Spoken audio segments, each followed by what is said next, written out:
welcome back to Debzie's Delight. If this is your first time, I warmly welcome you. Remember, we are still in the breakfast series, and today I'm coming your way with millet porridge, popularly known in my local dialect as Hausa Koko.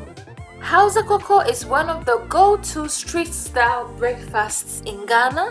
You pair it with your bean fritters or some baflaf or even peanuts, and you're good to go for the day. This breakfast recipe is so good, you need at least 2 days to prepare to make the most of it. I started 2 days before, so let's see exactly what happened. So I've got my millet here, which I'm going to soak overnight. But before that, sometimes there are some particles in there, especially stones, which you don't want to get into your hausakoko. So what you have to do is to get a tray, just transfer some on there and spread it out and look for any stones. You see, this is a stone which you don't need there. Repeat the process until you get rid of all the stones and unwanted particles and foreign materials. There are other ways of getting rid of the stones, but this one works best for me.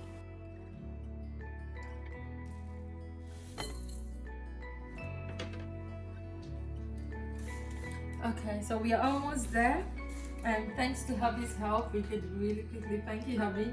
So let me just show you the amount of stones or gravels of dirt.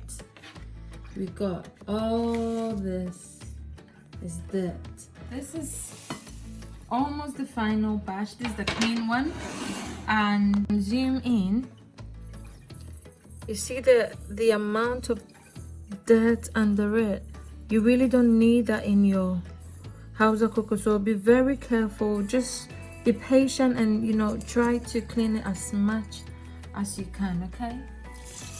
Once you've taken out all the stones, fill your millet with enough water to begin with the washing process. Once you do that, you realize that the husk and most of the unwanted particles left in there will float to the top. Drain it in your colander so that it becomes easier to separate the unwanted particles from the millet itself if you have the time. I didn't have time, so I had to get rid of all of it. Repeat the process by filling it with fresh water, rubbing the millet in your palm, and getting rid of the ones floating on the top along with the water, filling it with fresh water until the water is clear and clean, just as you see. Once the millet is clean, transfer it to another bowl and you realize that there are still some particles beneath it. Get rid of it and continue with the process. Fill it with enough water to completely submerge the millet, cover it and allow it to sit overnight, and this is the end of the first process. It's time for me to go to bed. Oh, good morning everyone. It's the next day, and what we have to do is to get rid of the water we used to soak our millet. Our millet is as clean as it could be, so let me take you through the rest of our ingredients. We've got our ginger nicely washed and chopped. I didn't peel it for this recipe because of its nutritional content. We've also got our hwentea known as grains of selim, our black peppercorns known as Esoro, our cloves known as Pepre, and our dried chilies. In this case, I'm using Mesowa. Be sure to check the description box for the exact quantities of ingredients, okay? Begin by blending all your ingredients together with enough water. You need to make sure you blend it until it's very, very smooth for this recipe, okay? You want to make sure that the water completely submerges your millet as you'll be using it later. Once the blending is done, strain your mixture using a colander into a large bowl. You want to make sure that as you strain, none of the chaff left in the colander will actually get into the strained one in the bowl. because you want your hausakoko to be as smooth as possible. To make the most of the chaff, we'll blend it again. Yes, this chaff is in trouble. We're not leaving any to chance at all. So transfer it back to your blender and blend it with some more water. In this case, you don't have to use too much water. Just a little will go a long way. Once the second blending is done, I'll repeat the process again by straining it with the same colander into the big bowl.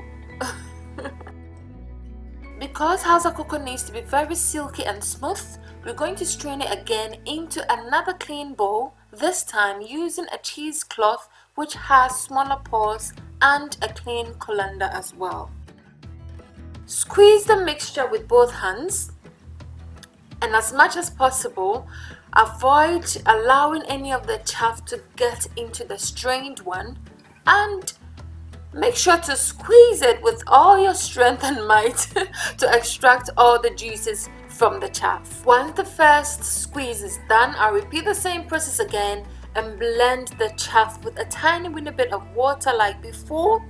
Transfer it back to my cheesecloth and squeeze and squeeze until all the water is extracted from the chaff. I will strain again with another clean cheesecloth and a clean colander into another bowl to make sure that any chaff left is extracted. As I mentioned before, we don't want any chaff at all in our hausakoko. We want it to be as silky and smooth as possible. And yes, did you see that chaff that was left in there? That was what I was talking about. Now to our secret ingredient is corn dough. Yes, this will make our hausakoko even tastier and creamier. It's totally optional, but I highly recommend it. I'll mix it with just a bit of water and strain it directly with a cheesecloth and a colander to extract any chaff in there. I'm sure you're wondering if there is any more straining to be done. No, we are all done for the second day. So we will cover it and set it aside for a good 24 hours. This is to allow our mixture to ferment slightly. Rise and shine, final day is finally here, and I am so happy with the results, and it smells amazing. Our dough has settled beautifully at the bottom and the water on top. This is exactly how your mixture should look after 24 hours of sitting. We will now separate the water from the dough by pouring it gently into a large pot depending on the quantity you make. If some of the water is left on top of the dough, that is perfectly fine, because if you continue pouring, some of the dough will get into the water and you don't want that. Cover it and set it on fire on high heat. Next, scoop some of the dough into any bowl of your choice and mix it gradually with some water. For the first mixture, the consistency we are looking for is that of a heavy cream. If it becomes too light, you are free to adjust it with some more dough, okay? And that's the consistency we are looking at. It looks lighter on camera, but trust me, it's not as light. Into a second bowl, make another mixture, and this time the consistency we are looking at is that between a heavy cream and yogurt. And this is the consistency we're going for this mixture. Now that our mixture is done, our water that was set on fire has boiled over, and we're going to scoop off the foamy part formed on top of the water, just like so. Please do not skip this part, as it's very important. If you leave the foamy part in there, your hausakoko will end up getting lumpy. And just to let you know, if you want your hausakoko to be more fermented, you can leave it to sit for more than 24 hours. And my kitchen is already smelling like the hausakoko I am used to. Our water from the mixture has come to a boil, so we can now take it off the fire and start with our lighter mixture. Make sure to use a whisk and whisk quickly as possible, or else it will get lumpy. And you don't want your water to get cold, as the hot water will cook the hausakoko. And if it gets cold, it's not going to cook. Test, and if it's too light, you can come in with a thicker mixture, which we did before, and this consistency is perfect for me, so I'll cover it and trap the heat to cook the hausakoko further. I'll then store the rest of the dough in the fridge for any time I want to make hausakoko. After about 10 minutes, our hausakoko is ready to serve. It smells amazing and it tasted even better. Just look at that. Imagine having this for breakfast every morning. Yes, I could eat hausakoko every morning. And just look at the buffet on the table. I've got my akara or kose. If you haven't seen the recipe, click on the link above now for the full recipe, which I posted in my previous video, as well as I'll leave the link in the description box below with the buffalo. Breakfast, my lovelies, is served. Our hausakoko is finally ready. And you know what time it is. As always, it's time to taste. I've got some peanut here I'm pairing it with. I love my hausakoko with peanut. It's going.